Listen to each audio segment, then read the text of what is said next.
என் சந்தேகத்தை தீர்த்து வைங்கண்ணே. என்னடா இந்த பெட்ரோல் லைட் எப்படி எரியுது? அப்படி வா. இது பேர் வந்து பெட்ரோமாக்ஸ் லைட்டுங்க. ஆனால் இதை பற்றி நம்ம இப்போ பார்க்க போகிறது இல்லை. காரில் பேட்டரியை பார்த்துருப்போம்.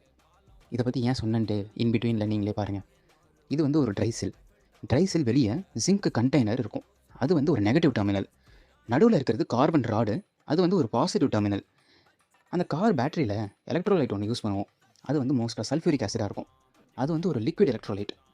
ஆனால் இந்த செல்லுக்குள்ளே அமோனியம் குளோரைட், ஜிங்க் குளோரைட் அப்படின்ற ஒரு சாலிட் ஃபார்மில் இருக்க எலக்ட்ரோலைட்டை தான் யூஸ் பண்ணுவோம்.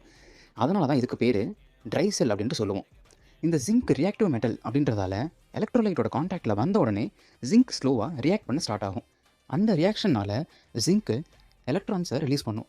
அந்த ரிலீஸ் ஆகிற எலக்ட்ரான்ஸை ஒரு ஒயரை கனெக்ட் பண்ண உடனே இந்த எலக்ட்ரான்ஸ் வந்து ஒயர் மூலியமாக கார்பன் ராடுக்கு பாஸ் ஆகும். அப்படி ஜிங்க்லேருந்து எலக்ட்ரான்ஸ் கார்பனுக்கு பாஸ் ஆகிறதுனால கார்பன்லேருந்து கரண்ட்டு ஜிங்க்குக்கு பாஸ் ஆகும். ஸோ இது மூலியமாக தான் நம்மளுக்கு வந்து ஒரு பல்பு க்ளோ ஆகும். இதுக்கு தான் ஊருக்குள்ள ஒரு ஆளினார் அழகராஜா தேவைங்கிறது.